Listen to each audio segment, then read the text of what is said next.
Rain made the old stone speak. It struck the broken battlements and the collapsed archways and ran down in thin, nervous streams, like the fortress bled its final strength back to the earth. The air smelled of soaked ash and moss and iron, and somewhere beneath it, like a memory that refused to die, the bitter tang of spellfire. Albus stepped through the ruined gateway without haste. He had arrived alone, as he had promised, his boots sinking into mud churned black by too many boots that had marched here before him. The torchlight at the edges of the courtyard guttered and hissed as Rain found the oil. It would have been easy to read the place as abandoned, a remnant of old wars no one cared to name. The wards told a truer story. They pressed faintly against his skin, a cold, glassy sensation across his knuckles and cheekbones, testing him the way a predator tests a fence. He drew a breath and tasted the wards again. Old magic. Brilliantly done. Not the blunt force of Ministry protections, but something stitched into the stone itself, braided around broken statues and cracked tiles, as if the fortress had grown its own teeth. "Albus," came a voice out of the rain, warm as a hand on the back of his neck. He looked up. Gellert stood at the far end of the courtyard beneath a half-collapsed portico, sheltered only by a roof that should have fallen years ago. The rain did not avoid him. It simply seemed to give up trying to touch him. It slid away in a fine mist, as though even weather knew better than to insist. Gellert's hair, once the bright arrogance of youth, had gone pale with time, and he wore it swept back from his face. His eyes were the same as they had ever been, too alive, too sure, watching the world as if it were a puzzle that would yield its secrets with sufficient pressure. In his hand was the wand that had made emperors of lesser men. The elder wand looked unimpressive in the rain, a length of dark ancient wood, its surface knotted and ridged like bone. Yet Albus felt it with the same certainty one felt lightning before it struck, an impending violence written into the air. "You chose a dramatic setting," Albus said, and was surprised by the steadiness of his own voice. Gellert smiled. "Did you expect anything else?" Albus stopped where broken flagstones gave way to an open stretch of mud. Between them, puddles trembled with tiny ripples, as if the earth itself held its breath. He could feel the war pressing in from all sides, Europe's wizarding cities scarred and frightened, Ministries collapsing into silence or surrender, blood and grief seeping through every flu connection and owl post. He could feel the Muggle world too, staggering through its own ruin, unaware of the hands that had nudged events from shadows. "You have done enough," Albus said. "Let it end." Gellert's gaze flicked over him with a kind of fond appraisal that hurt more than hatred would have. "You still speak as if ending is something that simply happens," he said. "As if it is not chosen." Albus did not answer. His fingers tightened around his own wand. "You, older than most of the stones here, familiar as a heartbeat." He had told himself on the walk to this place that he would not hesitate. He had told himself that love was not a justification for mercy when mercy became complicity. The rain thickened, drumming harder, turning torchlight to trembling gold. Gellert stepped forward. His boots did not sink. The mud refused him. "You came," he said softly. "After everything." "Because I must," Albus replied. "And not because you want to see whether you can still save me." Albus felt the words like a hand reaching for something inside him. He closed his mind with practiced calm. Occlumency was not a door. It was a choice repeated again and again until habit became shield. Gellert's smile sharpened. "Let us be honest, then," he said. "No masks. No speeches for the papers. We both know the world outside these walls is dying, Albus. Muggles burn their cities, poison their skies, turn their genius into ash. Wizards cower behind laws written by frightened committees. I offered them a spine, a purpose, a future." "You offered them chains," Albus said. "And you," Gellert returned, his voice suddenly bright with anger. "Offered them what? A polite collapse?" The air between them tightened. The ward seemed to lean in. Albus lifted his wand. "This ends now." Gellert lifted the elder wand with almost ceremonial grace. "As you wish." The first spell cracked out like thunder. Albus did not speak the incantation. He did not need to. His shield snapped into place, an invisible plane that flung rain outward in a sudden halo, clearing the air around him for a heartbeat. Gellert's curse struck it and shattered into a spray of blue-white sparks that hissed as they hit the mud. Albus moved, robes whipping, and the broken stones answered him. A fallen column tore itself from the ground and lunged across the courtyard like a great blind serpent, smashing toward Gellert. Gellert flicked his wand. The column froze, mid-air, shuddered, and became a flock of ravens, black wings beating hard against rain, screeching as they swarmed Albus' head. Albus twisted his wrist. The ravens turned to smoke. The smoke became glass. The glass shattered, slicing the air with a sound like bells. Gellert laughed, delighted, and sent fire that burned cold, silver flames that crawled across puddles without steaming them, lighting the rain from below. Albus stamped once, and the mud rose like a wall, swallowing the flames into itself with a wet sigh. They circled. Spells snapped and sang and thundered. The fortress, dead for centuries, seemed to awaken, every cracked stone humming as if remembering its purpose. Albus transfigured the air into ropes, ropes into iron, iron into chains that whipped for Gellert's wrists. Gellert dissolved them into sand, and the sand became knives that flew in a glittering storm. Albus's shields held. His breath came hard now, the rain cold against his face. He could not afford to think of casualties. He could not afford to think of ministries and children, and the fragile concealment of a world that had always relied on secrecy like a wound relied on bandages. He could only afford to think of the man in front of him. Gellert's eyes met his, and for a moment, the duel shifted. It was not spells and counters, not brilliance against brilliance. It was memory. There, between one heartbeat and the next, Albus saw a summer sky blindingly blue, two boys on a hillside, laughter and ambition, and a letter clutched in a young hand. He saw a girl's frightened eyes behind a window. He saw a flash of light he had spent his life trying not to remember. His shield faltered, not because his magic failed, but because something in him did. Gellert moved like a man who had been waiting for that single crack. A word, sharp, cruelly simple, rang across the courtyard. Albus's wand flew from his hand. For a fraction of time, the world went silent. The rain paused on the edge of his lashes. The torches held their breath. Even the wards seemed to still, listening. Albus felt the absence of his wand like the sudden loss of a limb. Gellert stood with the elder wand raised, its tip glowing faintly, his expression almost tender. "You see," he said softly, as if speaking to a friend at the end of a long argument. "You always did hesitate.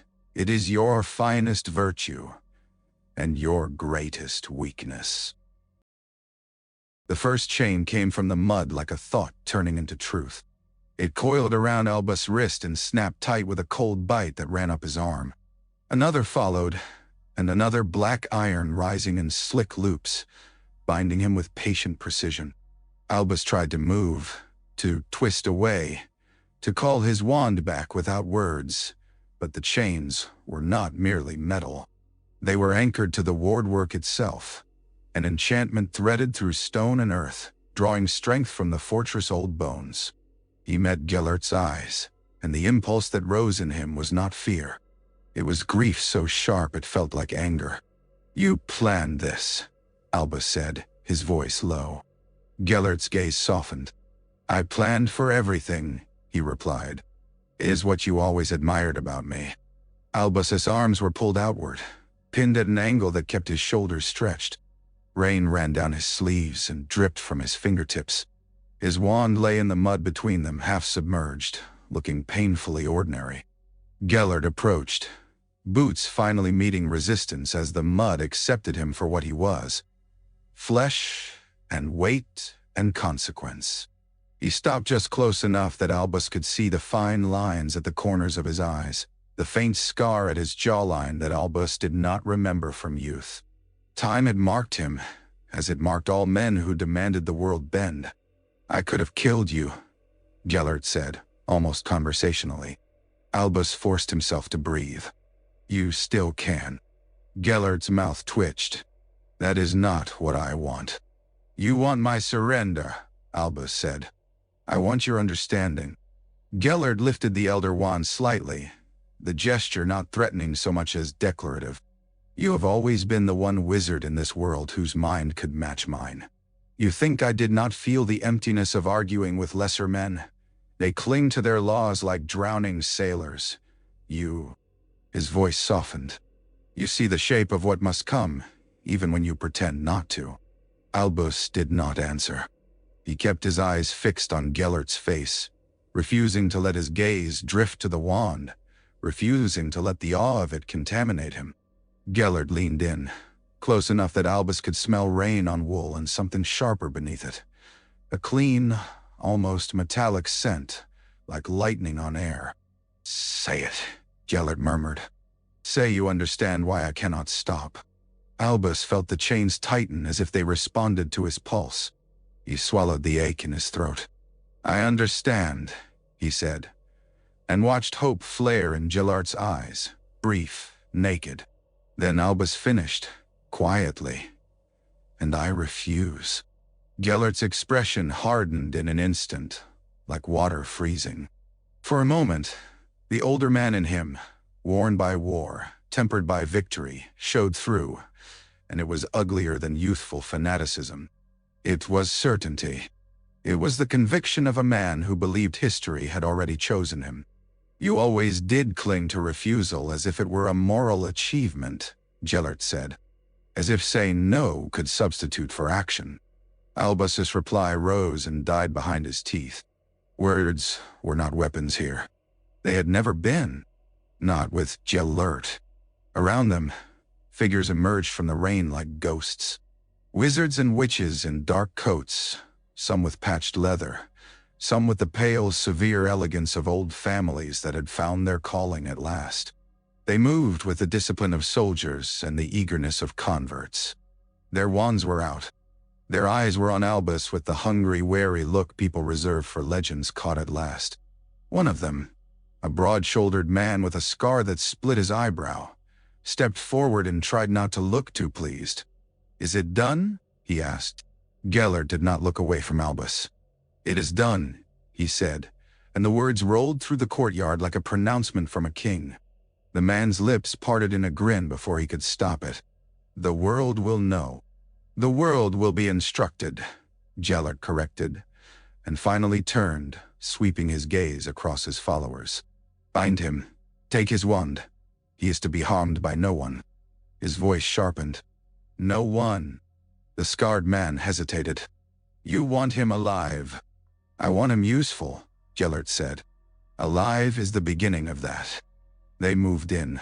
Someone reached into the mud and snatched Albus's wand, wiping it on a sleeve with careless disrespect. Another traced a wand tip along the chains, murmuring reinforcement. The iron seemed to drink the words, darkening further. Albus's mind raced, not with fear but with calculation. The wards were strong, but wards had seams. Every prison did. If he could find one. If he could. Gellert stepped back, allowing his followers to handle the indignity. He lifted the Elder Wand toward the broken portico, and the rain around him thickened, turning for a heartbeat into a shimmering curtain. Within it, Albus saw a flicker of something, an image, like a thought, projected outward. It was the wizarding world. It was crowds and hidden streets and candlelit kitchens. It was officials hunched over papers. It was children asleep beneath enchanted ceilings. And then, overlaying it all, the unmistakable image of a crest, Gellert's symbol, burning bright as a brand. "You will be seen," Gellert said to Albus, as if sharing a kindness. "You will remind them what happens when the greatest of them stands against the inevitable." Albus looked at him through the falling rain. "They will remember," he said, "but not the way you hope." A muscle jumped in Gellert's jaw. For a heartbeat, Something like doubt flickered, and then he extinguished it, as he had extinguished so many things. "Take him," he ordered. The chains jerked. Albus stumbled, boots sliding in mud, held upright only because the iron would not allow him to fall. He was dragged toward the portico. Behind him, the fortress breathed and groaned under rain, its torches dying one by one. Somewhere high on a broken parapet, a raven spread its wings and shook water from its feathers, watching with cold patience as history turned. They did not apparate. That was the first insult Gellert offered him, the slow journey. The deliberate choice to let distance exist, to make the movement from battlefield to cage a procession rather than a blink. Albus was marched out of the ruined fortress and into the mountains beyond. The rain thinned into sleet as the elevation climbed. Wind came hard off the peaks, throwing needles of ice against faces and cloaks. Lanterns bobbed in the dark like wary eyes. The chains that bound Albus's arms had been transfigured into something lighter for travel, links as thin as wire, yet stronger than steel, tightened around his wrists and ribcage. They did not chafe. They simply reminded him with every movement that his body was no longer entirely his. Gellert walked ahead, not hurried, cloak flaring at his ankles. His followers kept formation around Albus, wands angled outward, alert for ambush that would not come. Who would dare? Europe's resistance had been hunted into silence. Those who still fought did so in whispers and hidden rooms, not in open mountain passes. Albus lifted his head and stared past Gellert to the fortress waiting in the distance. Nurmengard rose from the rock like a bruise. Black stone fused into the cliff face, towers jagged and severe, ironwork clawing at the sky. It had been built as a monument to victory and a warning to the disobedient. Albus had imagined it often in the years of war, but imagination had not prepared him for the feeling of it. The sense of a place made not merely to hold bodies, but to grind down hope. Above the main gate, a single phrase was carved into stone in letters so deep they caught shadow even at noon. It was visible now in lantern light, each letter filled with sleet. For the greater good. Gellert paused at the base of the long stair carved into the mountain and glanced back. His eyes found Albus, and something unreadable passed over his face. "You look at it as if it is a monstrosity," he said. "It is," Albus answered, and his voice came out rough with cold. Gellert's mouth curved faintly. "You once spoke of building a better world," he reminded him. "You forget that better requires structure." "Not this," Albus said. Gellert's gaze sharpened. "If you had stood beside me, it would not have been necessary." Albus said nothing. There were arguments to be made, but arguments were for rooms with chairs and brandy, for quiet evenings where the world did not bleed. Here, with Nurmengard looming above them like judgment, words felt small. They climbed. The stair was slick with ice where sleet had frozen. Followers steadied Albus when his boots slipped, not from kindness, but because dropping him down the mountain would be inconvenient. Lantern light flared and guttered in wind. The higher they went, the thinner the air became, and Albus felt the slow burn of exertion through his chest. He watched Gellert's back as they climbed, watched the ease in his movements, watched, with unwilling fascination, how the elder wand rested in Gellert's hand without strain, as if it belonged there. There had been a time, long ago, impossibly distant, when Albus had believed he could guide Gellert, that he could temper the brilliance with compassion, steer ambition towards something less cruel. He had believed love could do that. He had been arrogant enough to think himself immune to the seduction of power, so long as he held it gently. Now he tasted the bitter truth of that arrogance in the cold air. At the gate, iron bars stood taller than a giant, etched with runes that crawled faintly with pale light. A pair of guards in heavy cloaks stepped forward, faces shadowed beneath hoods. They did not ask for identity. The presence of Gellert made questions unnecessary. Gellert lifted the elder wand. The runes brightened, shivering. The iron gate sighed and swung inward as if relieved to obey. Warmth hit Albus like a blow. Inside, Nurmengard's air was oddly still, protected from mountain wind. It smelled of stone dust and smoke and something sharp and clean. Potions, perhaps, or the sterile scent of wards that burned away impurities. The corridor beyond the gate was narrow, walls close enough to brush shoulders. Torch sconces spat light across black stone. Somewhere deep inside the fortress, a bell rang once, low and resonant, as if announcing the arrival of a guest, or a sacrifice. They moved through corridors that sloped downward, then upward again, confusing in their geometry. Albus tried to map it mentally.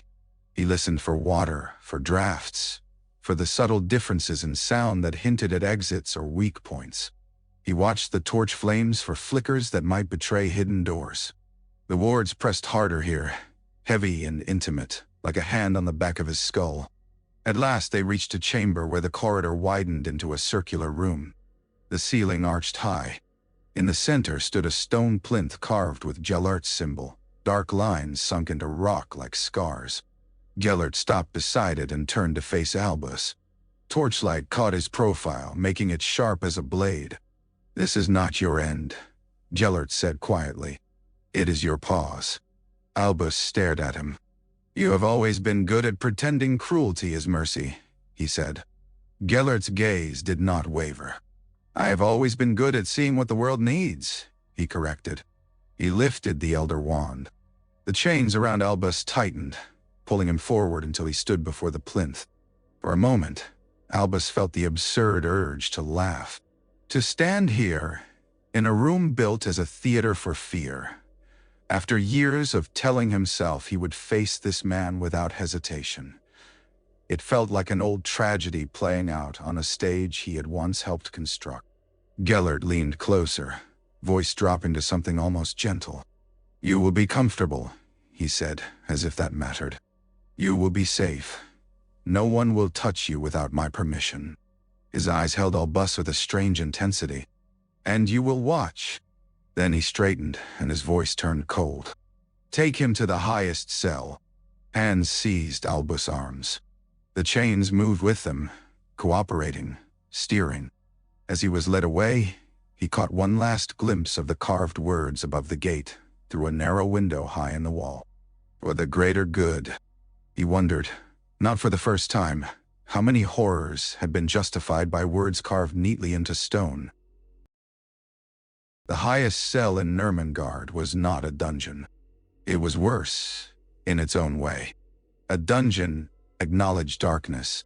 It wrapped you in damp and filth and the intimacy of rot. The highest cell offered air, cold, thin air that kept you awake. It offered light through a small frosted window that showed you the world you could no longer touch. It offered silence, broken only by the distant clang of doors and the occasional cry muffled quickly, as if the fortress itself swallowed sound before it could become something contagious. Albus was pushed inside. The cell was narrow. Black stone walls. A cot with a thin mattress that smelled of old straw. A wash basin. An iron ring set into the floor. Runes cut into the metal. The chains that had bound him all the way here slid through the air like serpents returning to their nest and snapped into that ring with a soft, final click. The door shut. Albus stood for a moment without moving, breathing in the cold. He could feel the wards humming beneath the stone, not quite audible, but present in the way pressure was present at the bottom of a deep lake. It pressed against his magic, testing, resisting. It reminded him of another prison, imagined in nightmares, the one he had nearly built in his own mind when he was young and thought power was merely a tool. He lifted his hands. The chains allowed only a limited reach. He could touch his own face, rub his eyes, fold his arms if he wished. He could sit on the cot. He could pace 3 steps in one direction, 3 in the other. Enough space to live, to sleep, to rot quietly in dignity. Gellert understood symbolism. Of course he did. The cell was not meant to be an obliette. It was meant to be a pedestal. Albus sat on the cot, the straw whispering beneath him, and leaned forward, elbows on his knees. Water dripped from his hair to the stone floor. He watched each drop darken the rock and vanish, swallowed. His mind reached instinctively for his wand and found only absence. That absence was a bruise behind his ribs. He closed his eyes. "Ariana," whispered the part of him that never stopped remembering. He pushed the name away with practiced cruelty. Memory could be a lesson, but it could also be a weapon. Gellert had already proved he was willing to use it. Focus. He breathed, slowly, building his mind into a quiet room with no windows. Occlumency again. Not to hide from Gellert, though that mattered, but to hide from himself. His own grief, his own guilt, his own temptation to surrender to despair. Despair was the easiest prison. Nurmengard was merely stone. He opened his eyes and looked at the window. Beyond it, the mountain fell away into cloud. Snow drifted down in slow, steady threads, silent and endless. The world looked clean from this height. Innocent. It was a lie, of course. He knew what was happening beyond that snow. Witches dragged from their homes, families torn apart for refusing allegiance, ministries collapsing into fear. He knew, too, the fragile Muggle world stumbling through the end of its own war, unaware of the shadow pressing closer. He did not know how Britain would respond. He did not know whether anyone would risk trying to free him. Part of him hoped they would not. The thought of others dying for his sake felt unbearable. Another part of him, the part that still believed in courage, whispered that the world could not afford his absence. Albus rose and paced. 3 steps. Turn. 3 steps. The chains clinked softly, each movement punctuated by the reminder of limitation. He ran his fingertips along the iron links, feeling the runes. They were exquisite. Old languages, stitched together with modern cunning. Spells layered like armor. He tested them with silent magic, the way one tested a locked door with a hand on the handle. The chains did not move. The runes did not flicker. The wards pressed back, firm and cold, and his magic slid away as if meeting oil. He exhaled slowly. Gellert had built this place to hold powerful men. He had built it with the assumption that they would try to escape. The arrogance of that of thinking oneself capable of containing all things was something Albus recognized too well. It was a mirror held up to his younger self, and it made his stomach tighten. Hours passed, or perhaps only minutes. Time inside Nurmengard felt unreliable, like a story told out of order. Eventually, footsteps sounded outside the door. A key turned. The iron groaned open. A guard entered carrying a tray. Bread. Water. Something that might once have been stew. The guard did not speak. He set the tray down with quick, nervous movements and backed out, careful not to turn his back too fully, as if afraid Albus might lunge like an animal. The door closed again. Albus stared at the food, and for a moment he felt a ridiculous surge of gratitude. Not for the meal, but for the evidence of routine. Routine meant Gellert intended to keep him alive. Alive meant time. And time, Albus knew, was the one resource even the most powerful man could not entirely control. News traveled through the wizarding world the way fire traveled through dry grass. Fast, hungry, impossible to contain once it caught. At Hogwarts it arrived by owl. Tom accepted the letter with a polite nod, as if it were simply another note from a professor or an invitation to a small gathering. The owl, a speckled thing with anxious eyes, did not wait for thanks. It launched itself away with frantic urgency, vanishing up the stairwell that led toward the entrance hall. Tom stood in the archway to the Slytherin common room and unfolded the parchment. The room behind him murmured. The black lake pressed against the windows like a heavy, watchful presence. Greenish light slipped through the water and painted stone walls with the illusion of movement. The fire in the hearth crackled, but even its warmth felt muted, as if the castle itself listened. Tom read. He did not blink. His hands did not tremble. Only a small tightening at the corner of his mouth betrayed anything at all. Dumbledore defeated. Captured. Grindelwald. Victorious. The words should have made him feel something dramatic. Shock, fear, exhilaration. Instead, he felt a cool click in his mind, like a mechanism locking neatly into place. The world had shifted. The rules had changed. A door had opened that would not close again. Around the fire, older students leaned closer together. A pale boy with a pointed chin was speaking too loudly, trying to sound brave. "It means the Ministries will have to accept him," he was saying. "They can't fight him now. He has the Elder Wand. Everyone knows it. Dumbledore was the only one who could—" "He couldn't," a girl murmured, voice small. Tom folded the letter and slipped it into his pocket as if it were unimportant. He crossed the room and took his usual seat near the edge of the firelight, where shadows could soften his face. Several students glanced at him, expecting him to speak. Tom Riddle, head boy, brilliant, composed, always seemed to know what to think before others had finished feeling. He offered them a calm smile. "Panic is rarely useful," he said. His voice was smooth, cultured, carrying easily without effort. "No one has attacked Hogwarts. Yet." The pointed chin boy swallowed. "Yet," he echoed weakly. Tom watched them in silence for a moment, letting unease ripple through the room. He understood unease. He knew how to use it. Fear made people malleable. It made them reach for whoever sounded sure. And Grindelwald sounded very sure, according to the letter. Tom leaned forward slightly. "If the war comes here," he said, "it will come because someone invites it. Someone makes this castle a symbol. Hogwarts is valuable. It produces wizards. It produces loyalty." He let that hang. The girl by the hearth whispered, "Do you think Dippet will surrender?" Tom's eyes flickered toward the door as if he could see through stone to the headmaster's office. Armando Dippet had always seemed to Tom a man shaped by caution, too fond of rules. A man who believed neutrality was a shield. Tom had never respected him. He had used him.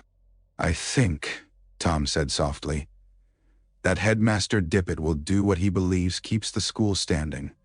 The world outside may burn, but Hogwarts will endure." "Because it always has," someone murmured, desperate for reassurance. Tom's smile warmed a fraction. "Because it must," he corrected. In his pocket, the letter felt heavier than parchment should. He imagined Dumbledore in chains. The thought was not pleasant exactly, but it was instructive. Dumbledore had been intelligent, exceptionally so. Yet he had lost because he had something Grindelwald could touch, something inside him that could be turned. Tom wondered briefly, what could be turned inside himself? He found the answer immediately. Nothing. There was nothing soft enough to be used. He had seen to that. The fire snapped. Shadows leapt. Tom's gaze drifted to the window where the Black Lake's dim green light wavered. Somewhere out there, giant squid tentacles might be drifting lazily, indifferent to war. The castle did not care which man held power in Europe. The castle cared only that it remained. Tom cared about something else entirely. He cared about who would rule when the dust settled. He touched the pocket where the letter lay and felt a flicker of anticipation, like a blade being drawn very slowly from a sheath. In London, the rain fell softer, but it fell all the same. The Ministry of Magic's conference room was too warm. Lamps hovered near the ceiling, throwing steady light on polished wood and anxious faces. A long table sat beneath a charmed map of Europe that took up most of the wall. Red marks pulsed and moved across it like slow heartbeats, indicating territory gained and lost in the Wizarding War. Tonight, the red marks seemed to have multiplied. Hector sat at the head of the table with a parchment report clenched in his hand so tightly the edges had crumpled. His hair, once carefully combed, was damp with sweat. He looked older than he had that morning. He cleared his throat. "It has been confirmed," he said, voice thin. "Albus Dumbledore has been captured." The room did not explode into shouting. It did not fall into chaos. It simply went quiet in the way a room went quiet when everyone realized the thing they had been pretending could not happen. Someone, an auror with tired eyes, swore softly under his breath. A witch on Hector's left, heavy-jawed and sharp-eyed, leaned forward. "Captured," she repeated. "Not killed." Hector nodded. Alive. Imprisoned. And Grindelwald? Another man asked, though they all already knew. Hector's jaw tightened. Victorious. Silence again, thicker this time. A cough came from the corner. Everyone turned. By the door stood a figure in black robes. He had arrived without an appointment, bypassing security with an ease that had set teeth on edge. He did not sit. He did not speak unless spoken to. He simply watched, hands folded, as though this room belonged to him already. Grindelwald's envoy. Hector forced himself to look away from him and back at the table. "We are not..." he began, then faltered. The words he had planned, "We are not without allies," felt childish now. Allies required hope. Hope required evidence. The Auror spoke, voice rough. "We can fight." The sharp-eyed witch snorted. "Fight with what? Dumbledore was our best. The only one the continent feared. If he fell..." He hesitated, the envoy said, his voice unexpectedly soft. All heads snapped toward him. The envoy's hood shadowed his face, but his mouth was visible, pale, almost smiling. "What did you say?" Hector demanded. The envoy inclined his head politely. "You may tell yourselves he was outmatched, that he was betrayed, that the Elder Wand is an unfair advantage." His tone suggested amusement. "But the truth, Minister, is simpler." He hesitated.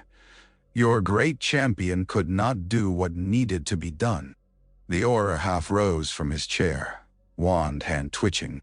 "Careful," he hissed. The envoy did not flinch. "You are angry," he observed. "Understandable, but anger will not alter the reality."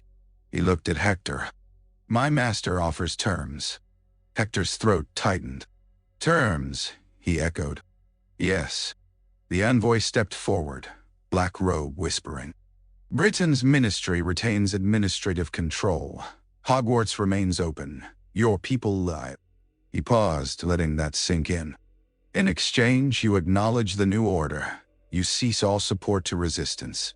You prepare your populace for the inevitable end of secrecy." A murmur rippled through the room like wind through dry leaves. Some faces blanched at the word secrecy. Others tightened with anger at surrender.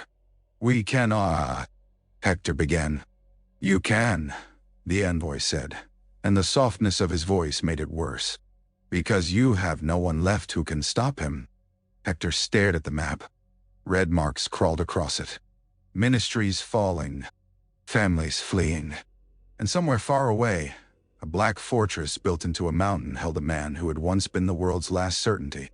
He thought of the Muggle Prime Minister, ignorant behind a wall of outdated protocols and pomp, unaware that the laws keeping worlds separate were about to fracture. He thought of Diagon Alley, of families who had lived their entire lives in the comfort of hidden streets. He thought of children, small hands clutching school trunks, who did not understand politics, only fear. He swallowed. "What does Grindelwald want?" Hector asked, voice barely above a whisper. The envoy's smile widened a fraction. "He wants what he has always wanted," he said. "A world that makes sense." "And if we refuse?" the sharp-eyed witch demanded. The envoy tilted his head. "Then you become an example," he said simply. "Examples are very useful." Hector felt the room tipping, like a ship caught by an unexpected wave. He had entered politics because he enjoyed power, enjoyed the feeling of being important. He had never believed he would be asked to choose between surrender and slaughter. He looked at the envoy. "Give me time," he said. The envoy's smile returned to neutrality. "You have until dawn," he replied. "After that, Britain will be addressed directly." He turned and left as smoothly as he had come, the door shutting behind him with a soft click that sounded like the end of something. Hector stared at the empty space and felt, for the first time in his career, the cold bite of genuine helplessness. Nurmengard did not sleep. Its corridors hummed with ward work and the soft footfall of guards. Its torches burned with a steady flame that did not flicker in drafts. Its stones drank sound and returned it as silence. The fortress felt less like a building than a living creature. Patient, vigilant, hungry. Gellert stood in a great hall with a long table carved from dark wood that looked almost black. Candles burned along its length, their flames steady as if held by invisible hands. Maps lay scattered across the table, some parchment, some enchanted, their ink shifting to show movements in real time. Above them hovered a rune-lit projection of Europe that glowed faintly, lines and symbols marking where influence had spread. His followers stood around the table in a loose semicircle. Some had once been nobodies, eager for meaning. Others carried themselves like minor nobility, the sort of people who had waited generations for a world to finally reward their belief that they were meant to rule. They watched Gellert with the devotion of men and women who had bet everything on him and could not afford doubt. Gellert rested the Elder Wand in his palm as if it were a simple tool. He listened as reports came in. Ministries surrendering, resistance pockets extinguished, rumors of dissent in Britain. "And Dumbledore?" asked a woman with hair braided tightly against her skull, voice careful. Gellert's gaze remained on the glowing map. "Secure," he said. The woman hesitated. "He will not escape." Gellert finished for her, amused. "No, not yet. The wards are thorough." The word thorough carried pride, but also something else. Something like recognition. Gellert had never underestimated Albus.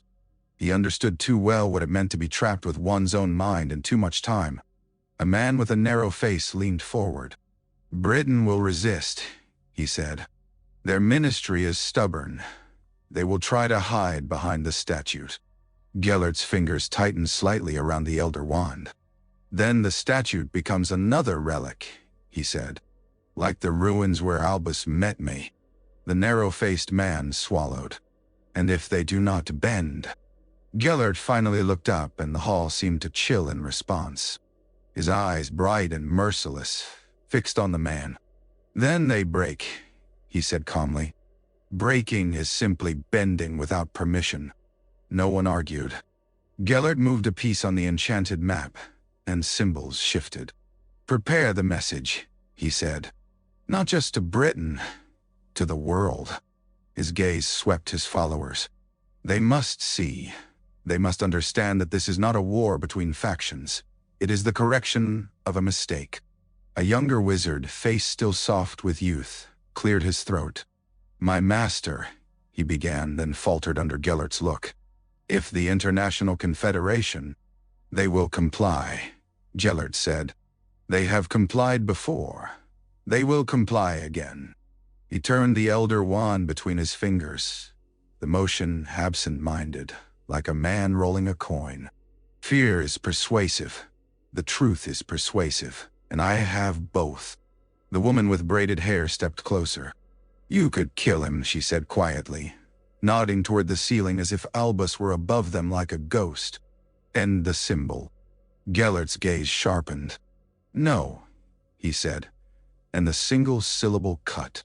He walked to one of the hall's tall windows. Beyond it, the mountains lay under snow, the night sky clear and merciless, stars scattered like ice. "He is more valuable alive," Gellert said almost to himself. "Alive, he forces them to confront their own weakness. Alive, he reminds them that even the greatest can be contained." The narrow-faced man ventured. "And if he speaks? If he convinces others?" Gellert's reflection in the glass looked older than he felt. "Then he gives them hope," he said softly. "Hope. The most dangerous substance in any war." Gellert smiled faintly, as if tasting something bitter and familiar. "Let him try," he said. "Hope is only useful until it becomes disappointment." He turned back to the table. "At dawn," he said, "Britain receives its choice, and the world receives its future." His followers bowed their heads. In the candlelight, their shadows stretched long across the floor, like the roots of some dark tree spreading outward. In the highest cell, far above, Albus sat in silence, and watched snow drift past a small window, unaware of the exact shape of the decision about to be forced upon his home. Albus heard the guards long before they reached his door. Their boots made a particular sound on stone, measured, deliberate, the rhythm of men who had been instructed to be careful. Keys clinked softly. A murmured word of ward release slid through the air like cold breath. The door opened. 2 guards stood on either side of the threshold, wands held outward. Between them was Gellert. Albus rose slowly from the cot. He had not slept. Or if he had, it had been in fragments, broken by dreams he refused to remember. His hair had dried into loose waves. His robes were still damp at the hem. He felt tired down to his bones.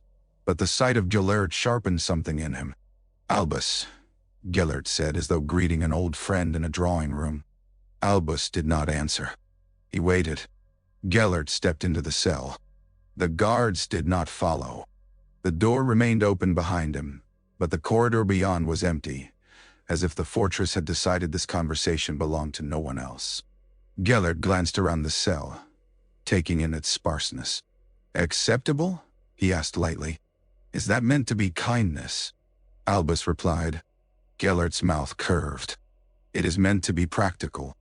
I do not require you to suffer needlessly." "Nay, then go." "You require me to suffer usefully," Albus said. Gellert's eyes glinted. "You have always understood me," he said. "That is why this is such a waste." He gestured toward the door. "Come," he said. The chains around Albus' wrists loosened slightly, granting him more range. They did not fall away. They simply allowed movement, like a leash extended. Albus followed, the iron links whispering against each other. They walked through corridors that twisted like old roots. The guards stayed far enough behind to pretend privacy while still ensuring there could be no escape. Eventually they reached a chamber with iron bars dividing it into 2 halves, as if even conversation required containment. Candlelight flickered in wall sconces, the flames bright and still. Gellert stopped on one side of the bars. Albus was guided to the other. For a moment they stood facing each other, close enough that Albus could see the faint shadows under Gellert's eyes, the slight thinning of his hair at the temples. Close enough that the years between them blurred. "You chose a prison to speak to me," Albus said. "I chose safety," Gellert corrected. "You are still dangerous, Albus, even without a wand." Albus's gaze flicked to the elder wand in Gellert's hand. "And yet, you keep that," he said. Gellert's fingers tightened. "Because it is mine." "It is no one's," Albus said quietly. "It is a thing that feeds on conquest. It will not love you back." Gellert leaned closer to the bars. Candlelight cut his face into sharp planes. "Love," he repeated, as if tasting the word. "We have both tried love. It did not save your sister. It did not stop the world from tearing itself apart. It did not stop you from coming to face me with a wand in your hand." "No." Albus's throat tightened at the mention of Ariana. He forced his expression to remain calm. "You speak of love as if it is weakness," he said. "It is not. It is the only reason power should ever exist." Gellert's eyes flashed. "Power exists whether you approve of it or not," he said. "The only question is who holds it. Better a wizard who understands the burden than a muggle who blunders into catastrophe." "And you believe you understand the burden?" Albus said. "I do." Gellert's voice softened suddenly, becoming almost intimate. "Albus, look at what has happened. You fought me because you feared what I would become. But I am exactly what I promised. I am the hand that steadies the world. The hand that grips the throat," Albus murmured. Gellert's lips pressed together. For a moment, anger flickered. Then he smiled again, but it was a thin smile now. "You are stubborn," he said, and there was a strange affection in it. "You always were. It is one of your charms." Albus watched him. "Why keep me alive?" he asked, though he already knew the answer. Gellert's gaze did not shift.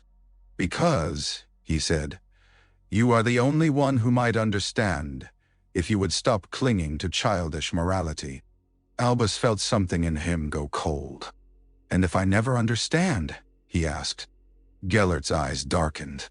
Then you will watch, he said simply. You will watch Britain bend. You will watch secrecy shatter. You will watch the world become what it must. And perhaps, he added almost softly, you will learn that you were wrong. Albus leaned forward until his forehead nearly touched the bars. I will learn many things, he said, but I will not learn that. Gellert's expression tightened, a flicker of frustration crossing it. You would rather see the world burn than accept my order. No, Albus said. I would rather see the world choose its own salvation than have it forced at one point. Gellert stared at him for a long moment, and something like weariness showed. Choice, he said quietly. Do you truly believe the world chooses well? Albus did not answer with philosophy. He answered with truth. I believe, he said softly, that forcing choice destroys the very thing you claim to protect.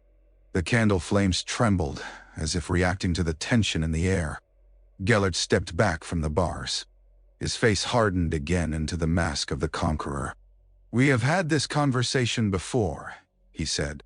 When we were boys, under a summer sky, you argued for restraint. I argued for action. And then your sister died, and you learned what restraint costs. His eyes sharpened. Yet, you still cling to it. Albus felt the old pain flare, hot and immediate. He forced it down. You do not get to use her, he said, voice low and dangerous. Not again. Gellert's gaze held his. Everything is usable, he said softly. That is the difference between us. He turned, robe whispering, and walked toward the door. As he left, he paused without looking back. At dawn, he said, Britain decides whether it wants to be a footnote or a pillar. Then he was gone, leaving Albus alone with iron bars and candlelight, and the sick certainty that dawn would bring ruin whether Britain resisted or surrendered. Armando's hands shook. It was an indignity he resented, and the resentment made the shaking worse. He stood behind his desk with a letter in his grip, the parchment fluttering as if it wanted to escape. The portraits on the walls watched him with varying degrees of interest, former headmasters and headmistresses peering down like judges, their painted faces half lit by the fire. Outside the high windows, the Scottish sky was a pale, wintry gray. Frost traced the edges of the glass. The lake beyond lay dark and still. Armando swallowed and read the letter again as if repetition might change its meaning. A formal message, delivered not by owl but by a black paper bird that had flown into his office and unfolded itself on his desk like a malignant origami. The words were polite. The threat beneath them was not. Horace sat in one of the chairs by the fire, a teacup in his hands that he had not drunk from. He was sweating despite the cold, his round face pallid. He had always loved comfort, good food, warm rooms, pleasant company. The world outside Hogwarts had always felt, to Horace, like something that happened to other people. Tonight it pressed against the walls of the castle like an oncoming storm. Well? Horace asked, voice slightly too high. Are they? Armando looked at him sharply. They are demanding access, he said. They are demanding cooperation. They are demanding. He checked himself before the next word could be spoken aloud. Surrender. Horace's eyes darted to the portraits as if afraid one of them might hear. Grindelwald can't simply... Hogwarts is neutral, he said as though saying it made it true. Armando's laugh came out brittle. Neutral, he repeated. Tell that to the letter. He slapped the parchment onto the desk. They will send observers. They will vet curriculum. They will ensure loyalty. Horace let out a small, strangled sound. Observers, he whispered. In the school. Armando sank into his chair, suddenly looking very old. If I refuse, he said slowly, they will come anyway, not as observers. He met Horace's eyes. They will take the castle by force. Horace's throat bobbed. And if you accept? Armando stared at the fire. Flames flickered, casting restless light on the office's carved wood and the silent sorting hat on its shelf. The hat looked like a sleeping creature, old and battered, indifferent to politics. If I accept, Armando said quietly, the school remains open. The children are not caught in battle. He swallowed. But we become a tool. Horace leaned forward. Armando, he said, dropping his voice. What about Dumbledore? If he were here? Armando flinched. The name felt like a wound. Albus is not here, he said sharply. And he is not coming. The portraits stirred at that. One of them, a stern witch with a high collar, sniffed loudly. Horace looked down at his untouched tea. This can't be happening, he murmured. It is, Armando said, and felt something in him sag. He had built his career on the belief that Hogwarts could stay above the ugliness of the world, that the castle's walls and traditions and ancient protections could keep politics out. Now politics had arrived wearing a conqueror's smile. Horace's gaze flicked toward the door, as if expecting someone to burst in with an answer. The children, he said weakly. What do we tell them? Armando closed his eyes for a moment. In his mind, he saw the great hall filled with students, candles floating above, laughter echoing against stone. He saw them as they had been a week ago, arguing about Quidditch, gossiping, worrying about exams. He imagined their faces when told that the world outside had shifted into something darker. We tell them, Armando said slowly, that Hogwarts endures, that lessons continue, that they are safe. He opened his eyes and met Horace's. We tell them what we must. Horace's hands tightened around his cup. And what about Tom? He asked suddenly, as if clinging to something small and familiar. Armando's mouth tightened. Tom Riddle. Brilliant. Polite. Charming in a way that always left Armando slightly uneasy, though he had never been able to explain why. Tom will be fine, Armando said. Tom always is. Horace hesitated. He's been asking about opportunities, he said, voice careful. About power, in his own way. Armando's irritation flared. Horace, please, he snapped. We have larger concerns than one ambitious student. Horace subsided, but his eyes remained anxious. Armando looked again at the letter. The signature at the bottom was not Grindelwald's. It did not need to be. The message carried his authority like a brand. He realized, with a cold clarity that made his stomach twist, that he was about to make the most important decision of his life, and he had never felt less qualified. Tom left the common room when the whispers grew too loud.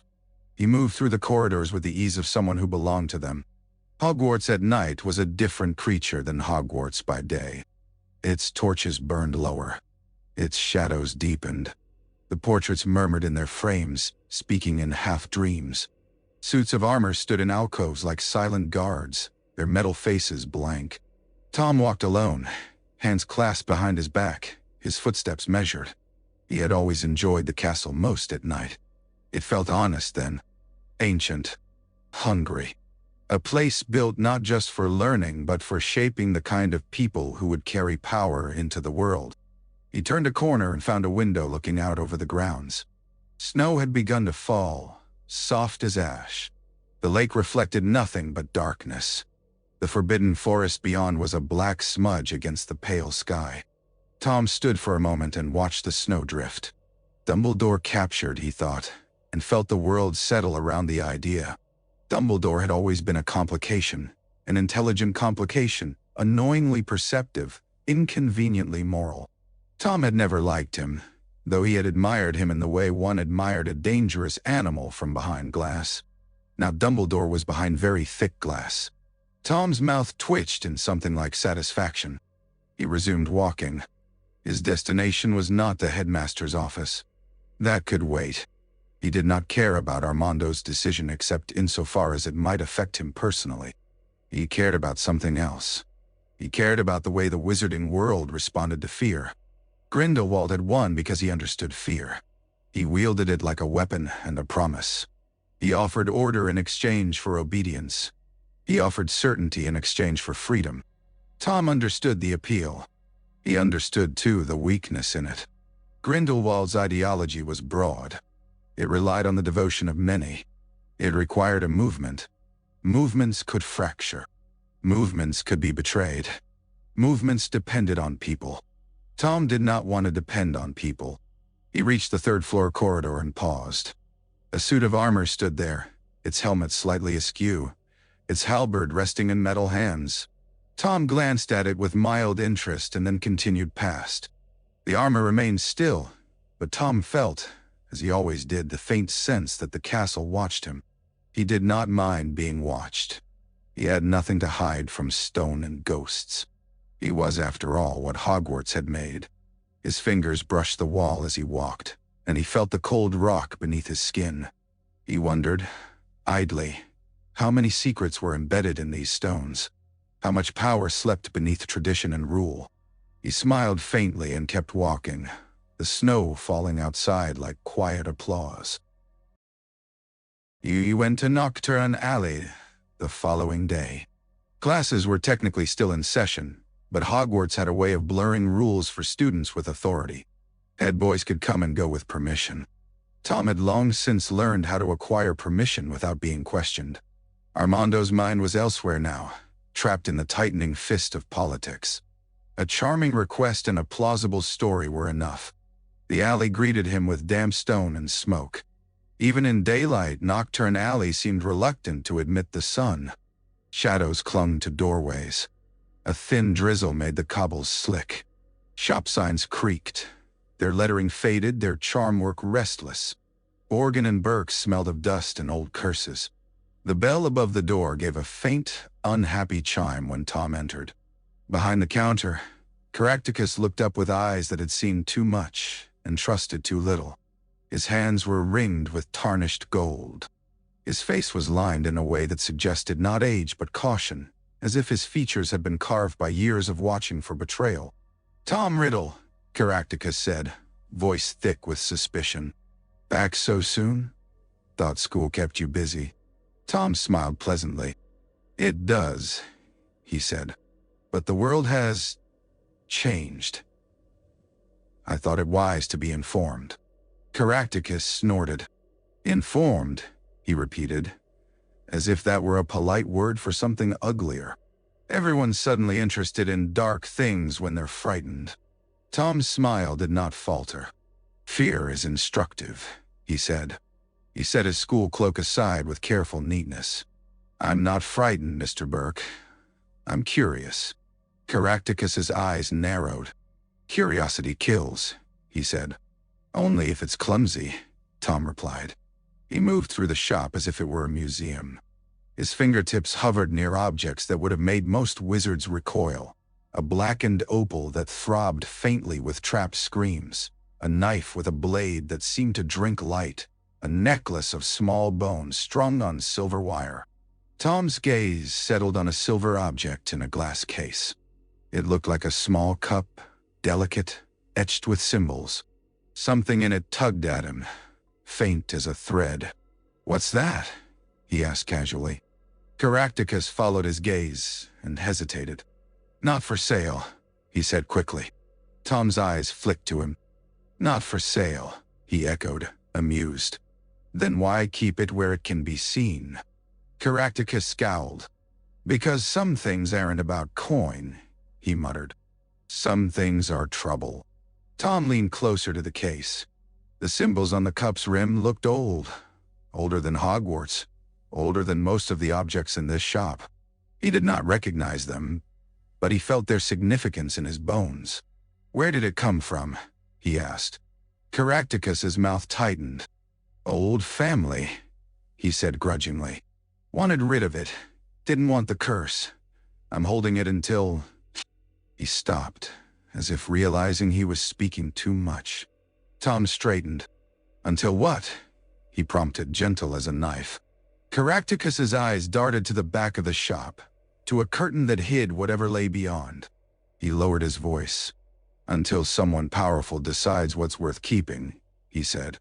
"Times like these, boy, people come looking for heirlooms, for symbols, for power." Tom's heart gave a small, satisfied thud. "Power," he murmured. He looked around the shop, taking in the shelves of cursed objects. "And have you had many such visitors lately?" Caractacus grunted. "Not yet, but they'll come." He eyed Tom. "You're too young to be asking these questions." Tom smiled again, perfectly polite. "You'd be surprised," he said. Caractacus's gaze lingered on Tom's face, as if trying to see beneath the charm. "He's one, you know," he said suddenly, voice low. "Grindelwald. They say he beat Dumbledore. They say he's going to tear the statue to shreds and drag us all into the open. People will be hunted." Tom's eyes were calm. "People are always hunted," he said softly. "The only question is who does the hunting." Caractacus shivered, though the shop was not cold. "You talk like him," he muttered. Tom's smile warmed by a fraction. "No," he said. "I don't." He glanced again at the silver cup and felt the thread tug. He filed it away. Some things required patience. Some things required time. Time, he thought, as he stepped back into the damp alley, was suddenly abundant. The hogshead smelled of smoke, damp wool, and old resentment. Aberforth stood behind the bar and stared at the newspaper as if it had insulted him personally. The headline, bold, dramatic, announced what everyone already knew. Dumbledore defeated. Grindelwald victorious. It was written with the breathless, horrible excitement newspapers reserve for disaster, as if tragedy were entertainment. Aberforth crumpled the paper in his fist. A goat bleated somewhere in the back, muffled by walls. The sound should have been comforting. It was familiar. It was ordinary. Tonight, it felt like mockery. Patrons sat hunched over drinks, murmuring in low voices. Some looked toward Aberforth and then looked away, as if his grief might be contagious. Others stared openly, curiosity outweighing tact. Aberforth slammed the crumpled paper onto the bar. "Get your eyes off me," he growled at no one in particular. A man at a corner table flinched and lowered his gaze.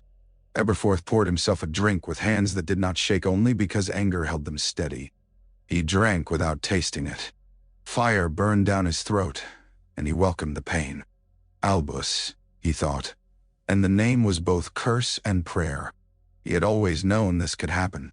He had known, from the moment he learned what Albus had once dreamed with Grindelwald, that the world had placed too much faith in his brother's virtue. Virtue was admirable, but it was not armor. It did not stop spells. It did not stop men who had decided the world was theirs. And yet, some small part of Aberforth had believed Albus would win anyway. Because Albus always won. Because Albus always managed to stand between disaster and everyone else and take the blow. Not this time. A woman approached the bar, her cloak dripping from outside rain. She kept her voice low. "Aberforth," she said. He looked at her. He recognized her. One of the villagers, a witch who had always kept her magic quiet. Her eyes were wide with fear. "What?" he snapped. "They say he's alive," she whispered. "They say your brother is alive, held in Nurmengard," Aberforth spat, as if the name were poison. The woman nodded, swallowing. "What will we do?" she asked, and her voice trembled on the word do, as if action were something she had never been asked for before. Aberforth stared at her. Do? As if he had an answer. As if he were Albus. As if he were the sort of man who could rally people and speak in clean moral sentences. He felt a flare of bitterness so sharp it almost made him laugh. "What do you think we'll do?" he said harshly. "We'll drink. We'll hide. We'll pray he fixes it like he always does." The woman's face crumpled. But nothing," Aberforth snapped. "He made his choices. He always does. And the rest of us pay for them." The woman recoiled as if struck. She turned and fled back to her table, shoulders hunched. Aberforth watched her go and felt, beneath the anger, something else stir. Something he hated, a cold, quiet fear. Because if Albus was in Nurmengard, then no one stood between them and Grindelwald. Because if Grindelwald came to Britain, Hogshead would not matter. Hogsmeade would not matter. Hogwarts would not matter. Everything they had taken for granted as permanent would become negotiable. Aberforth poured another drink and stared into it as if it might offer prophecy. He did not want to rescue Albus. Not out of love. Not out of loyalty. He wanted to rescue him because he could not bear the idea of Albus watching helplessly from a cage while the world burned. He wanted too to look Albus in the eye and say, "I told you so." He drank hard and felt the decision forming like a stone in his gut. He might not be the brother the world worshipped, but he was a Dumbledore. And Dumbledores, he thought bitterly, were apparently cursed to meddle in history whether they wanted to or not. Diagon Alley did not know how to be quiet. Even on an ordinary day, it buzzed with voices and footsteps, with shop bells and laughter, and the occasional explosion of misfired magic from a careless apprentice. Tonight, the noise was different. It was thinner, strained, like a crowd trying not to admit it was afraid. Rain slicked the cobbles, making reflections of shop windows wobble. Enchanted newspapers floated above stands, their moving headlines repeating the same dreadful words in endless variations. People gathered in knots, whispering. Mothers held children's hands too tightly. Wizards who had never worried about politics now stared at the sky as if expecting it to crack. In the Owl post office, a black-robed figure moved through the crowd with steady purpose. The envoy did not push. He did not need to. People shrank aside instinctively. His calm was more frightening than anger. It was the calm of someone who had been told the outcome already. He approached the counter and set down a scroll sealed with a symbol burned into wax, a simple mark that looked to the untrained eye like ornament. To those who knew, it was a brand. The clerk, a young wizard with ink stains on his fingers, stared at it and swallowed.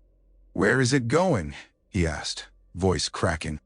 The envoy's hood tilted slightly. "The Ministry," he said. The clerk's hand trembled as he reached for it. "Well, there are protocols," he began weakly. "Security." The envoy's voice remained soft.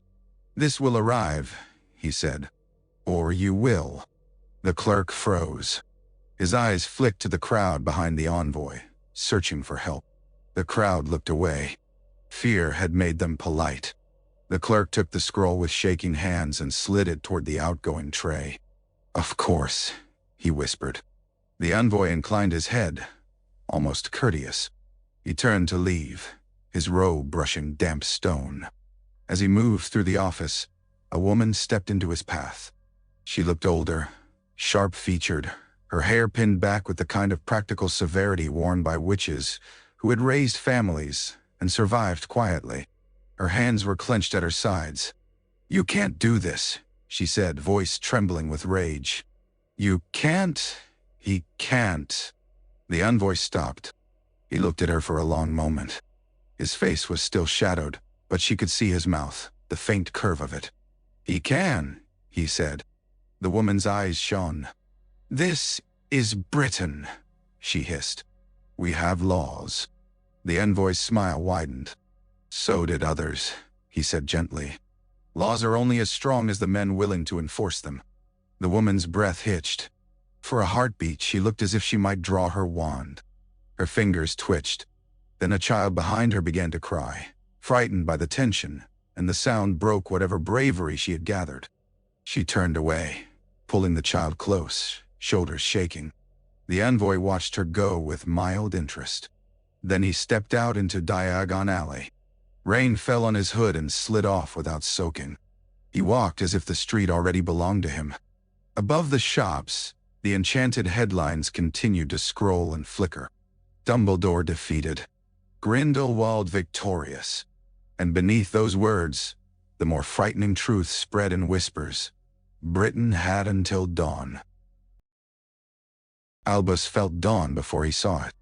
Nurmengard's highest cell did not offer much of the sky, only a narrow slice through the frosted window. But Albus could sense the change in light, the subtle shift in the fortress rhythm. Guards moved more frequently in the corridors. Keys clinked. Distant doors opened and shut. The wardwork thrummed a little louder, as if bracing. "Britain decides," Gellert had said. Albus sat on the cot and stared at his hands. They were clean despite everything. The guards had offered water. He had washed because routine mattered. Because surrender often began with letting oneself become unkempt, letting oneself accept the shape of imprisonment. He would not give Gellert that victory. He rose and moved to the wall. Stone under his palm was cold enough to sting. He closed his eyes and reached with silent magic, not pushing violently but listening. Magic, he had learned, was not always about force. It was about understanding. It was about finding the seam in a spell, the subtle place where someone had assumed no one would look. The wards pressed back. They were layered. Older protections braided with newer enchantments, some of them almost beautiful in their complexity. He could taste intention in them. Gellert's intention, sharp as iron. There was artistry here, a mind that loved design. Albus let his mind move along that design like fingertips along raised letters. There, he thought. A rhythm, a repeated pattern. He breathed slowly, matching the pattern with his own magic, not opposing it, joining it. For a moment, the wards seemed to hesitate, as if confused by the familiar touch. Albus opened his eyes. A faint blue light seeped from a rune carved in the stone near his palm. It glowed and then dimmed again, like a heartbeat. He exhaled sharply. Not freedom. Not yet. But response. He pressed again, carefully, building the connection. The rune glowed brighter, and for a heartbeat Albus felt something beyond the stone. A flicker of the fortress' deeper workings. He saw in his mind corridors like veins, chambers like organs. He saw the iron gate, the carved words, the great hall where Gellert planned. He saw, too, something else. A thread running outward, beyond Nurmengard, beyond the mountain. A conduit. Communication, he realized, and his heart gave a cautious lift. Gellert's arrogance again. He had built a prison, but he had also built a throne. Thrones required messages, orders, reports. Nurmengard was not merely a cage. It was the center of an empire forming. And empires needed lines connecting them to the world. If Albus could reach that line, if he could. The wardwork surged, sensing intrusion. The blue rune flared, then snapped dark. Pain lanced up Albus's arm, sudden and bright, as if the stone had bitten him. He staggered back, breath hissing between his teeth. The chains clinked as he caught himself. His hand throbbed, skin reddened where it had touched the rune. Albus stared at his palm, then at the wall. The wards had pushed back, but they had reacted. They had acknowledged him. He laughed once, quietly, the sound surprising in the cold cell.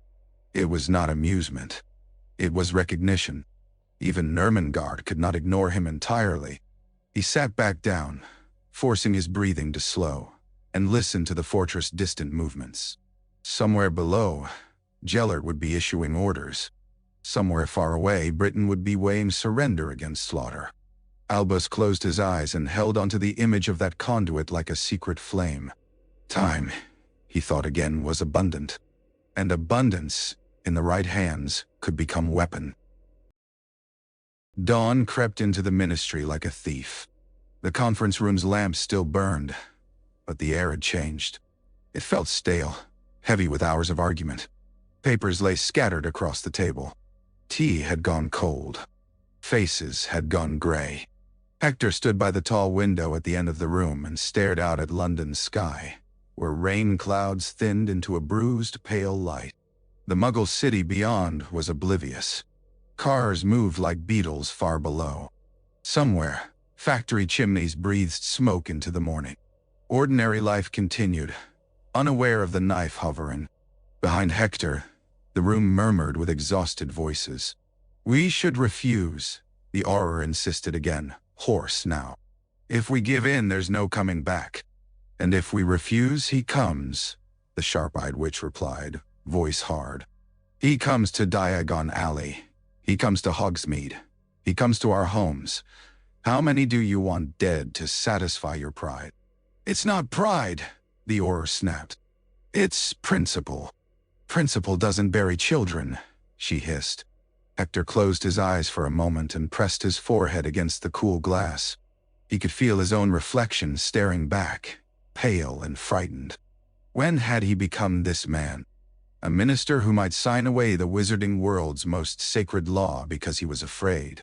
But then he thought of the alternative.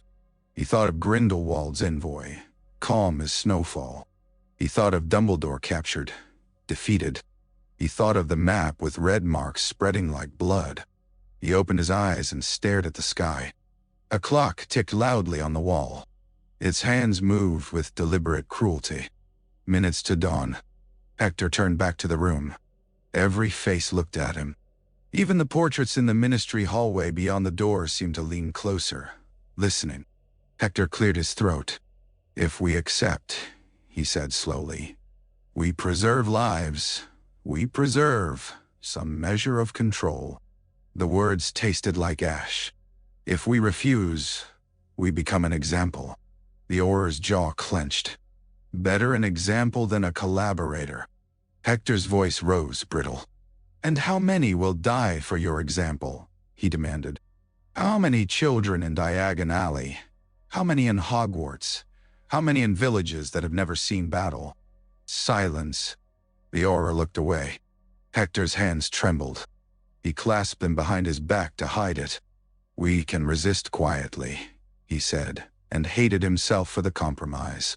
"We can endure until an opportunity arises." The sharp-eyed witch's gaze softened slightly, not with kindness but with grim understanding. "Endure," she murmured. "Yes." The clock's hands reached the line. Dawn. A knock came at the door. Not loud, not urgent, just firm, as if whoever stood outside already knew they would be admitted. Hector's stomach dropped. He walked to the door himself. He opened it. The envoy stood there, black robes immaculate, hood shadowing his face. Behind him, the corridor seemed colder. "Minister," the envoy said quietly. "Your answer." Hector's throat tightened. In that moment, he felt the weight of every life under his jurisdiction like stones in his pockets, dragging him toward a choice he despised. He forced his voice steady. "We will cooperate," he said. The envoy's smile was barely visible beneath the hood. "Wise," he said. Hector felt something inside him fracture. "And in exchange," he managed. "Hogwarts remains open," the envoy said. "Your ministry remains intact. Britain becomes a pillar in the new order rather than rubble beneath it." He inclined his head. "You will receive observers within the week." Hector nodded, numbed-eyed. The envoy turned to leave, then paused. "One more thing," he said almost casually. Hector's eyes fixed on him. "Yes." The envoy's voice remained soft. "Do not attempt to contact Dumbledore," he said. "Do not attempt to rescue him. Do not attempt to inspire resistance." His smile sharpened. "Your cooperation will be measured, for the greater good."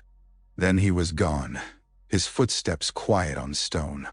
Hector stood in the doorway and watched the empty corridor for a long moment, rainlight spilling in through distant windows. Behind him, the room began to murmur again. Some voices angry, some relieved, some quietly sick.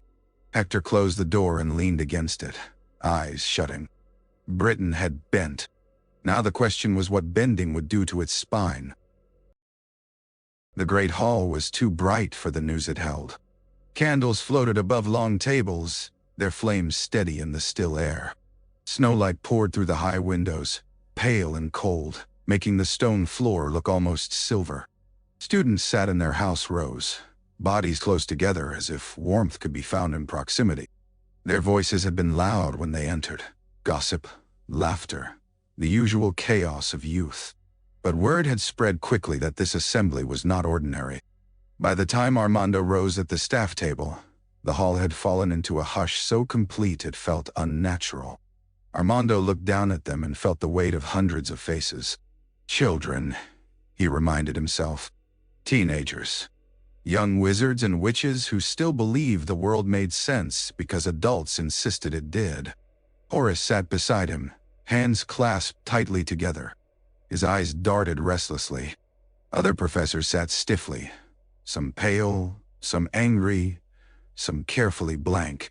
Tom sat among the Slytherins, near the front, posture perfect, gaze fixed on Armando with polite attention. If he felt fear, he hid it well. Armando found himself briefly irritated by the boy's composure, though he could not say why. He cleared his throat. "Students," he began, voice echoing across stone. It sounded too small. He forced it louder. "You have likely heard rumors." A murmur rippled through the hall. Someone whispered, "Dumbledore," as if the name were a prayer. Armando swallowed. "It is true," he said. "A duel took place. Professor Dumbledore has been defeated." A collective intake of breath swept the hall like wind through grass. "Defeated," someone gasped. "But he can." Armando lifted a hand. "He is alive," he said quickly, and the words brought a strange relief that hurt, because relief should not exist here. "He has been captured and imprisoned." Whispers exploded. Fear flashed across faces. Some students looked as if they might stand up and run, as if they could outrun politics. Armando raised his voice. "Silence," he commanded, and to his surprise, the hall obeyed. The magic of authority still worked, at least inside these walls. He took a breath. "The Ministry," he said, "has received a demand from Gellert Grindelwald's regime. Britain has chosen to cooperate in order to preserve peace. Money and die of dia." The word cooperate landed badly. It sounded too gentle, like a lie told kindly. A Gryffindor boy half rose, face flushed. "Surrender," he shouted. "You mean surrender?" Armando's jaw tightened. "Sit down," he snapped, and the boy did, though his eyes still burned. Armando continued, forcing calm. "Hogwarts will remain open," he said. "Lessons will continue. The castle is protected. You are safe here." Safe. The word made Horace flinch beside him. Armando pressed on. "There will be observers," he said carefully. "Individuals sent to ensure the cooperation between Hogwarts and the Ministry remains smooth. They will not interfere with your education." A snort came from somewhere in Ravenclaw. Disbelief. Cynicism. Armando ignored it because what could he say? He had no assurance that observers would not interfere. He had no assurance of anything except that refusing would bring violence to the castle. At the Slytherin table, Tom's gaze remained calm. He watched as if studying a lesson. Armando finished as quickly as he could. "You will return to your schedules," he said. "You will behave with dignity. Hogwarts will endure." "Aye." The students did not cheer. They did not clap. They rose slowly, chairs scraping, and filed out in a subdued stream, whispering fiercely to one another. Some were crying. Some looked angry. Some looked numb. Tom stood with the others, expression composed. As he moved toward the doors, he glanced back once at the staff table. His eyes met Armando's briefly. There was no fear there. There was calculation. Armando felt a chill, and it had nothing to do with the snowlight. When Gellert spoke, the world listened, even those who hated him. He did not send letters. Letters could be ignored. He used magic that reached into rooms and hearts, a web of mirrors and charmed glass that carried his image like a haunting. In Nurmengard, he stood before a circle of enchanted mirrors, each one showing a different place. A crowded tavern in Paris, A dim kitchen in Prague, a ministry corridor in London, a hidden street in Copenhagen. Faces filled the glass, pale and tense. Some watched in rage. Some watched in awe. Most watched in fear. Gellert lifted his hand, and the mirrors stilled, their images sharpening. Candlelight and torchlight flared behind him, gilding his pale hair. The elder wand rested in his other hand, unmistakable even to those who had never seen it before. Power had a way of announcing itself. "My friends," Gellert began, and his voice poured through the mirrors into countless rooms, smooth as silk. Some flinched at the word friends. Others leaned closer. "For years," he continued, "you have endured uncertainty. You have watched the Muggle world convulse in violence, watched them butcher one another with weapons that scar the earth itself. You have watched our own world fracture under the weight of cowardly laws and weak leadership." His gaze swept the mirrors as if he could see every listener personally. "You have been told to hide, to bow, to pretend your gifts are shameful." In London, Hector stood in his office and felt his stomach twist as the voice filled the room. In Hogwarts, students clustered around an enchanted mirror in a classroom, eyes wide, breath held. In the Hog's Head, Aberforth stared at a cracked glass on the wall and clenched his jaw until it hurt. Gellert's voice warmed, persuasive. "I tell you now, hiding is over," he said. "We are wizards. We are witches. We are not meant to crouch in the dark while Muggles burn the world." He paused, letting the words settle like ash. "There will be those who call this tyranny," he said softly. "Those who call it conquest. Those who cling to the Statute of Secrecy as if secrecy is virtue." His eyes sharpened. "But secrecy is not virtue. Secrecy is fear, and fear has ruled us long enough." "No." He lifted the Elder Wand slightly, and a faint glow ran along its length. Gasps sounded in several mirrors. People recognized the gesture even if they did not recognize the wand, the promise of force. "Today," Gellert said, "Britain has chosen wisdom." His smile was small, almost kind. "They have chosen cooperation. They have chosen to preserve life rather than throw it away in futile resistance." Hector's hands curled into fists at the word futile. Gellert continued, voice turning solemn. "This is not a victory over Britain," he said. "This is the beginning of unity. The beginning of a world in which wizardkind stands openly as the rightful steward of this earth." In Hogwarts, Tom watched the mirror with cool attention, eyes reflecting firelight. He felt, not devotion, but interest. Gellert spoke well. That was undeniable. Gellert's gaze grew intense. "There will be sacrifices," he said, and his voice did not flinch from the truth. "Change demands sacrifice, but sacrifice is not cruelty. Sacrifice is purpose." He spread his hands slightly. "For the greater good." The phrase echoed through the mirrors, and some people whispered it back without realizing they had done so. Gellert leaned closer to the glass, as if confiding. "I have defeated the greatest among those who opposed me," he said quietly. "Albus Dumbledore is contained. The last great obstacle has been removed." A murmur swept through the mirrors like wind. Some faces crumpled with grief. Some hardened with hatred. Some brightened with awe. Gellert's smile returned. "The world is changing," he said. "You may resist and be broken, or you may join and be strengthened. The choice is yours." His eyes glittered. "But understand this.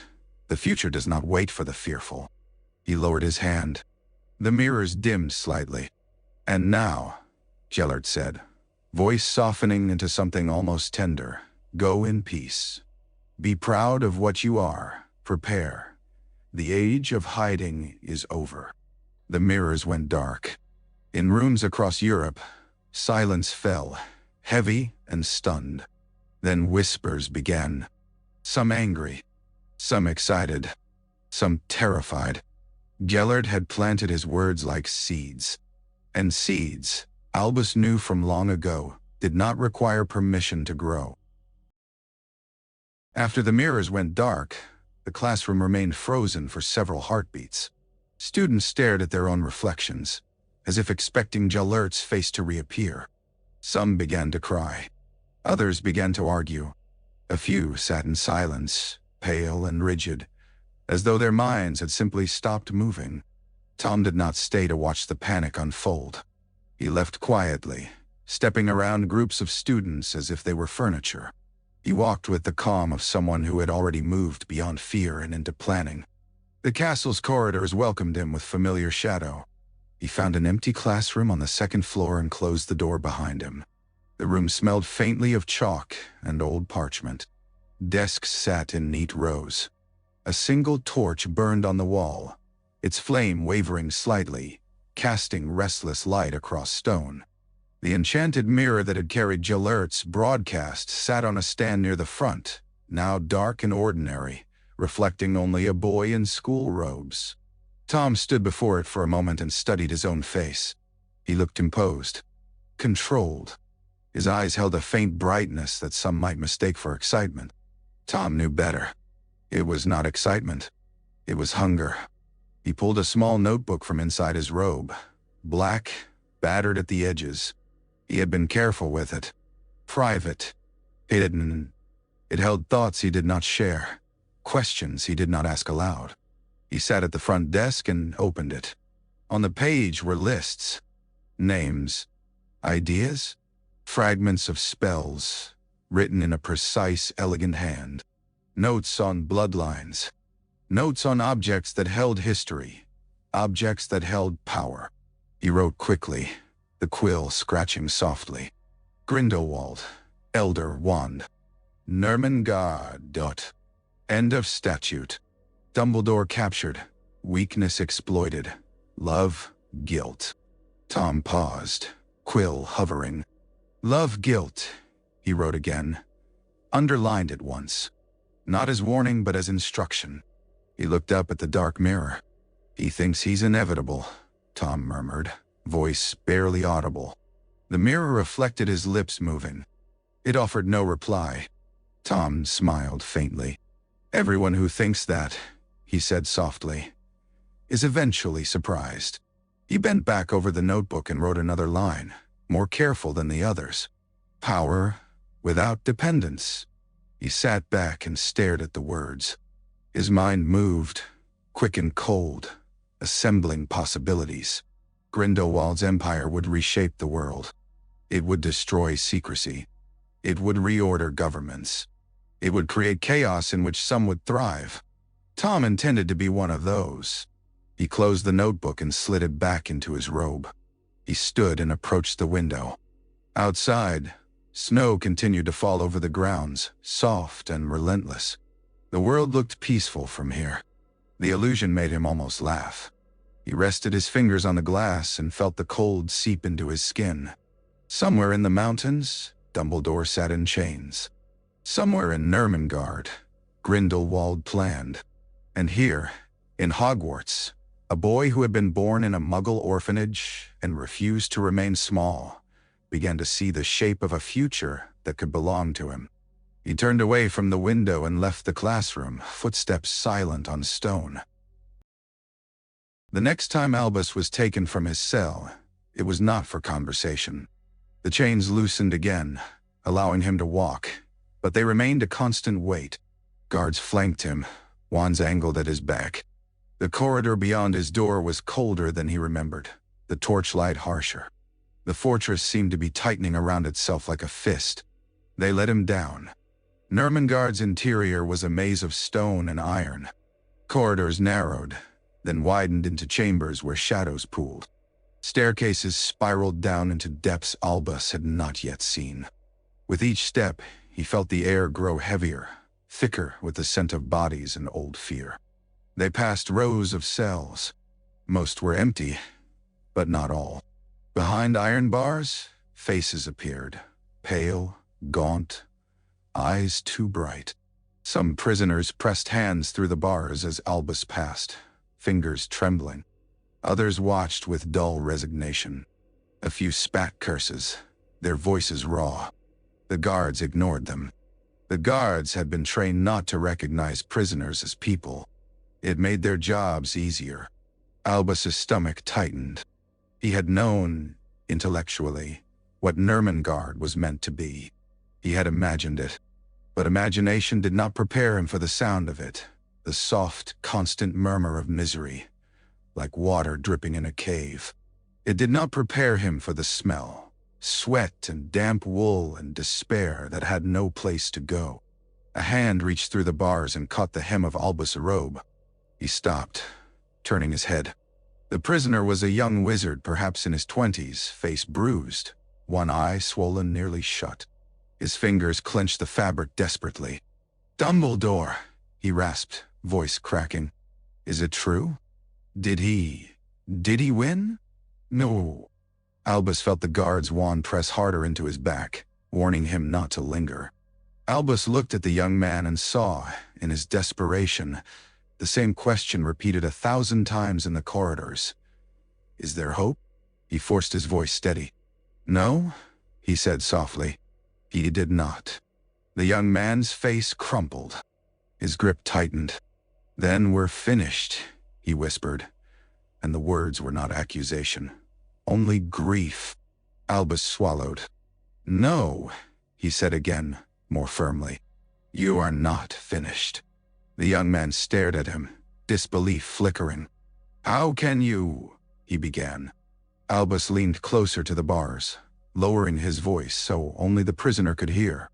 "Because," he said quietly, "as long as you can still choose what kind of man you are, he has not taken everything." The guard yanked Albus forward, jerking the robe free.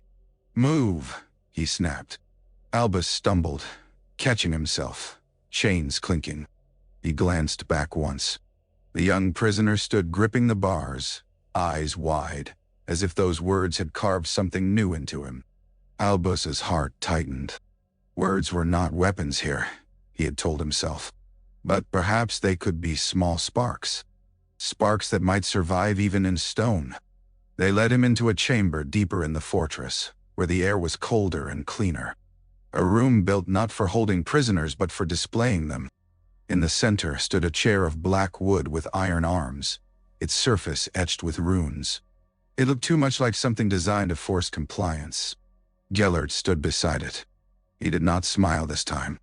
Albus felt his spine straighten instinctively. "What is this?" he asked.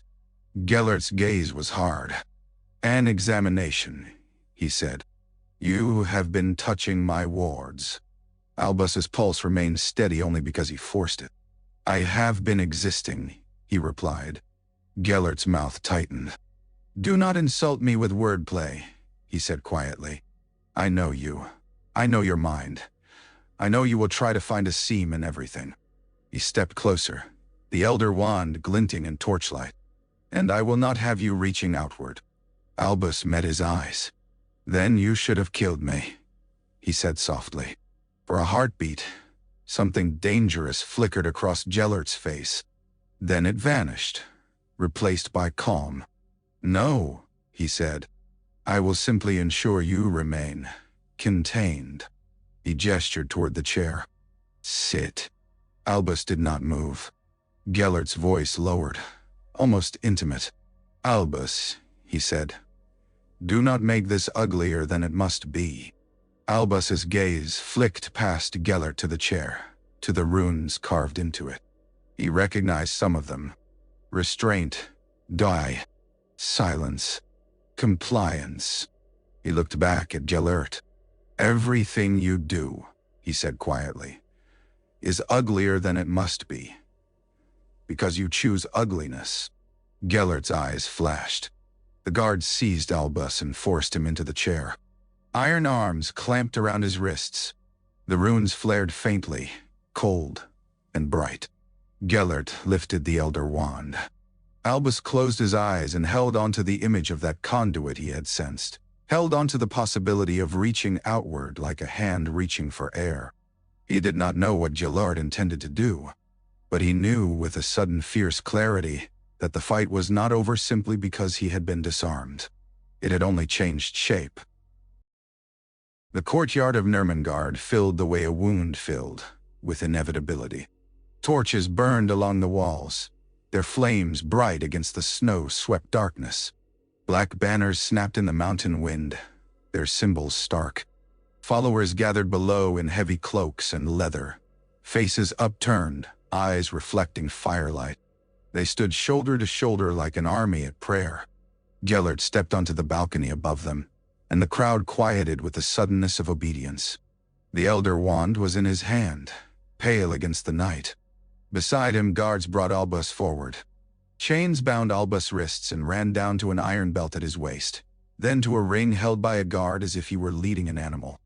The cold bit his skin. Snow clung to his hair. His face was pale, but his eyes were clear. A murmur rippled through the crowd when they saw him. Awe, hatred, satisfaction. Emotions tangled together like smoke. Gellert lifted one hand and silence fell. "My people," he said, voice carrying easily across the courtyard, amplified by charms woven into stone. "Tonight you see proof." He gestured toward Albus. "This man," Gellert said, "was the last great pillar of the old world, the last great lie. That morality could hold back reality. That secrecy could keep us safe. That refusal could stop inevitability."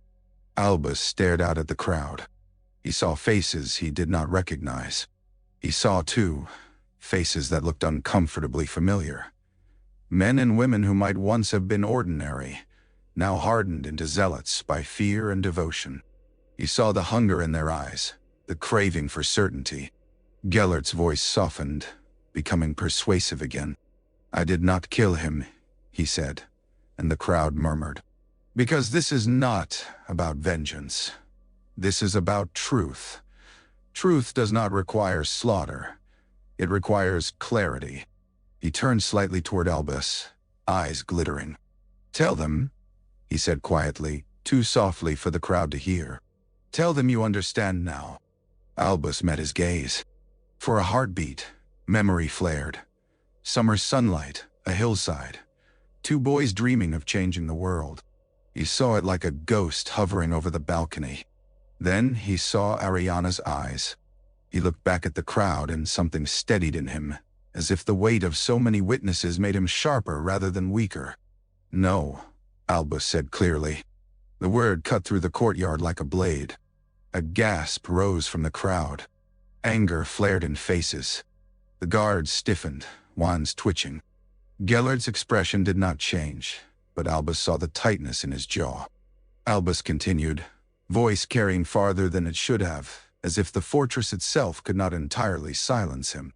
"You call this truth," he said, and his voice was calm, weary, fierce. "But it is only force dressed in fine words." The crowd began to mutter, voices rising.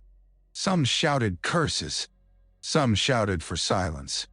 Gellert lifted his hand sharply, and the muttering died. He leaned close to Albus, his voice a hiss meant only for him. "Do not," he warned. Albus held his gaze. "Do not what?" he murmured back. "Remind them I'm still alive?" Gellert's eyes flashed. For a moment, raw anger threatened to crack his composure. Then he straightened and smiled for the crowd, smooth as ever. "You see?" he said, voice bright. "Even now he clings to defiance. That is why the old world fell. It chose pride over survival." He lifted the Elder Wand higher, and its pale wood caught torchlight like bone. "But we," Gellert said, "will not fall. We will build. We will guide. We will end the era of hiding." His gaze swept the crowd, and devotion flared like flame. "Britain has bent. Others will follow. The statute will crumble. Muggles will be shown the truth, and under our stewardship they will be spared their own destruction." Snow fell harder, drifting through torchlight, turning the air into a storm of white sparks. Gellert's voice dropped into solemnity. "For the greater good," he said. The crowd roared it back. "For the greater good." The words rolled up the stone walls, shaking banners, vibrating in Albus' bones. He stood in chains beside the man he had once loved, watching an empire being crowned in fire and snow. And yet beneath the roar, Albus felt something else. A faint vibration in the wards. a subtle pulse like the blue rune in his cell. The fortress was alive with magic, lines running outward like veins. Connections. He kept his face still. He did not let hope show. Hope, he had learned, could be a weapon if concealed. Gellert lowered the elder wand and turned slightly toward Albus again, voice too soft for the crowd. "You will watch," he said. "You will see what I build." Albus looked out over the courtyard one last time, over faces lit by fire and conviction, over snow falling like ash.